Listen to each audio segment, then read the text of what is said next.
We are live in Studio B. This is your day-to-day BYU sports play-by-play. I'm Spencer Linton, once again teamed up with Jarom Jordan.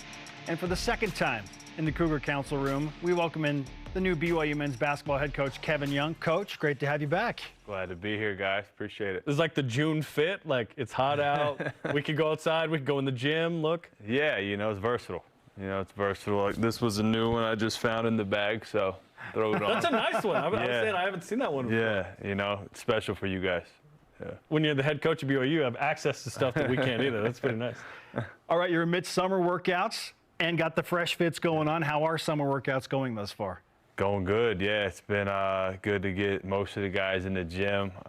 Today we got a big one where we hopefully play a lot. But no, it's been good.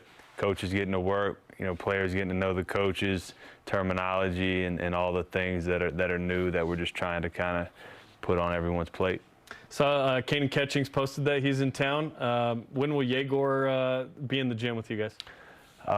He's had a couple of things he's got to take care of, but hopefully later in the week he'll be back in here working out with the guys. Is that everyone else available and ready to go, unless they go on their honeymoon like Dawson Baker did a couple weeks ago? Yeah. Most everybody is. A couple guys are banged up, coming back off some injuries and doing some things, return to play. But yeah, for the most part, everybody's healthy, and it's exciting because then we obviously get a chance to see the group together for the first time, and get a better feel for what else we may need to look to add. You're full of basketball advice, obviously, but Jarom just brought up the wedding of Dawson Baker. What's the marital advice you give to a guy like that? Do whatever she says. It's good advice. Yeah, it's very good advice. Stay out of the way. Yeah. Fair enough. And it feels like so much has changed since last time we had you in studio, and a lot had changed from the point of you taking over to when we finally got you in studio, but things are moving at a lightning pace right now. So Egor, Demin, Kanan Ketchings, Mowat Mag, Elijah Crawford, all four of those guys have been signed since we last talked to you. What do you think of that core that you bring into the guys that you brought back from last year's squad? Yeah, no, we like to blend, obviously trying to add certain things that we were missing. Those four guys in particular, a lot of size, with three of them, and athleticism as well. They all bring different things. Shooting, like Cannon's an amazing shooter, got great size, high release, tough to block his shot, big time athlete. Egor's at this point feels somewhat well documented, what he brings to the table, but, unique size and skill level for that level of, length, his ability to handle the ball, pass, be a playmaker. And then pairing him up with some of the other guys that we have, to your point, is exciting for us. Mag's obviously a tremendous defensive player, very experienced, big, strong, bigger than I thought he would be. Usually it's the other way around. Usually they shrink on the plane, but he's good size. And Elijah, first of all, great kid, great personality, really brings a lot out in the group, but he's had a really good summer so far. Gives us a little bit more dynamic ability with the ball in his hands. So we love those four guys in addition to the things we've already gotten done. You got to have a Georgia guy, right? With Elijah. Absolutely. Just a little peach flavor there is not too bad, right? Okay, let's talk about Egor. The BYU has not signed a guy like him before. I mean, you could say Kresmir Ćosić back in the 60s, but he was kind of off the radar. It's different. This guy is big time. When did the conversation start? And at your press conference, you said, hey, I want this to be the best place for guys to develop for the NBA. You weren't kidding in getting a guy like that. Yeah, it was when I first got the job and I was trying to figure out, staffing and so forth. My goal was to get people that had ties and connections and so forth kind of all over the world. And, we were able to do that with the staff that we were able to get done. And so early days, it was kind of some conversations about who might be some of those international targets once we had some of the staff put together. He was at the top of that list, and the basketball world is a pretty small one, so a couple calls here and there, ended up being some connections and so forth that we could kind of lock into. And then I think the staff did a really good job of the recruitment and tying into all of our networks and so forth. And that was a target early on, and really happy that it got done. And one of those guys in the network would be Travis Hansen. How pivotal was he as a guy who was popular in Russia as a player, went to BYU, played in the NBA for a bit. He had those connections. Yet he was like, sure, I'll sell BYU, but the family, he said they were very impressed with you and what BYU had to offer. Yeah, I mean, the interesting thing with Trav is I didn't honestly know Trav at all. Like prior to even, I mean, I'd already had a few conversations with Egor and his people. And then, ended up having a first conversation with him through that. Wow. You know what I mean? And so, That was the connecting piece. Yeah, which I'm sure we obviously would have gotten connected at some point even without that. But yeah, that's actually what kind of introduced us, which is kind of interesting. In a little more than 2 months that you've been the head coach at BYU, what's been the most eye-opening or surprising thing that you have encountered? I think the thing that's probably surprised me the most, and I've made this comment before, but just I thought the NBA world and the college world would just be so unbelievably different in all areas, but in fact they're very similar. And what I mean by that is just the network of people that I'm interacting with almost on a daily basis are similar to people that I interacted with in the NBA. I thought that would not be the case whatsoever. Even just before I got over here, I was on the phone with someone who I was connected with because of the NBA. We're talking about recruiting, this and that, and so that definitely has surprised me. Have the worlds blended in any way through NIL transfer portal stuff, or is that independent? Because certainly the game and the way you sort of manage a roster is totally new to the college guys, yet you're like, well, this is more like what I'm familiar with perhaps. But are you talking just like people that you talk to are not as sort of, you're over here, I'm over here? Yeah, I'd say just the people, just just the movers and shakers are kind of the same people that move and shake in the NBA, and then same thing here in the portal, and even in the recruiting, not when I say recruiting, I mean just even high school kids, all that stuff is starting to really blend together, and so, for me, and not just me, that's part of why I hired some of the staffing that I did, because, a guy like Will Voigt has been in that same world for his whole career. He knows a lot of those people as well, and so I feel like that's been a real, benefit, for us because of some of the coaches we have. They know a lot of those people because of their past experiences as well. What do you feel like you know about your team at this point, whether it's basketball observation, getting to know their personalities? What do you feel like you can say confidently, I know this?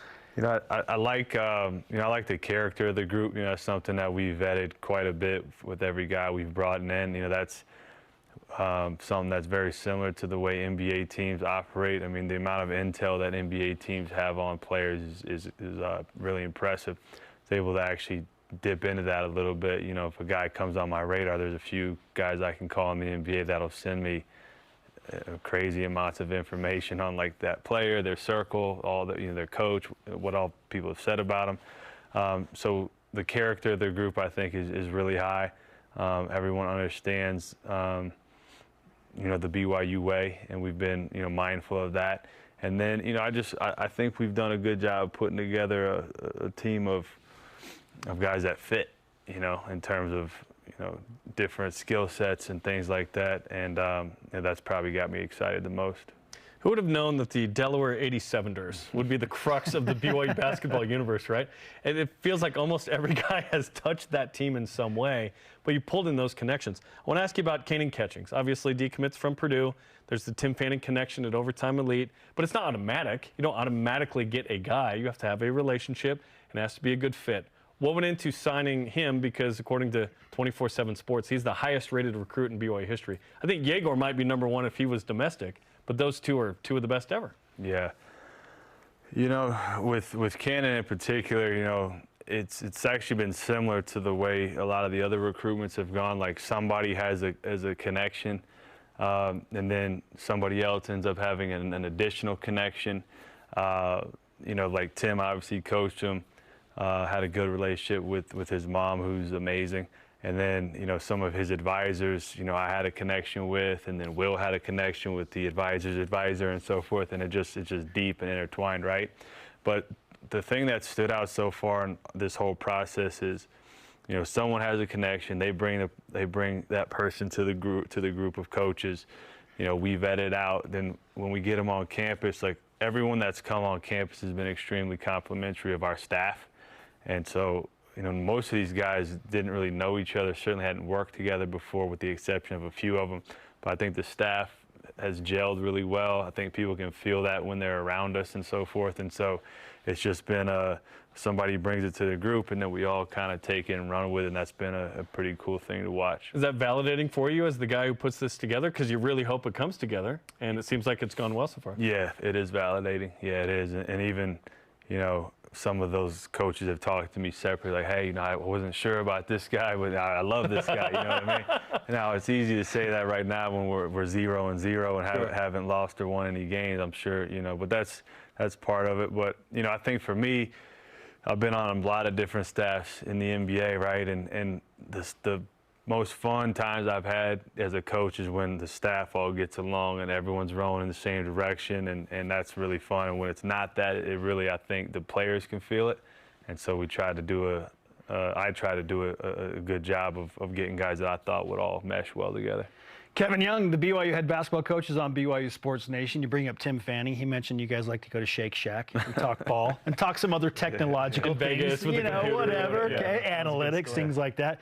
So you got one scholarship left. If you were at Shake Shack discussing things with your staff, what would you be talking about with that one scholarship remaining? Yeah, we didn't have any Shake Shack, but we were talking about it yesterday quite a bit. That's funny. I actually forgot about the Shake Shack Vegas deals. But now we're being mindful of what we feel like. First of all, do we want to use it? There's been some discussion about that. I think there's a couple different areas we could go. A little bit more size is where I'm probably leaning. But we'll see. We'll see what shakes out in terms of who becomes available. I think it's starting to finally slow down a little bit. For a while there was like a new guy that would pop up on the board every other hour, it felt like. But we have zeroed in on a few more guys. We'll see where it ends up, but size is kind of where we're looking if we do something there. In terms of scholarship allotment, there's 6 returners, there's 6 new guys, several high-profile freshmen.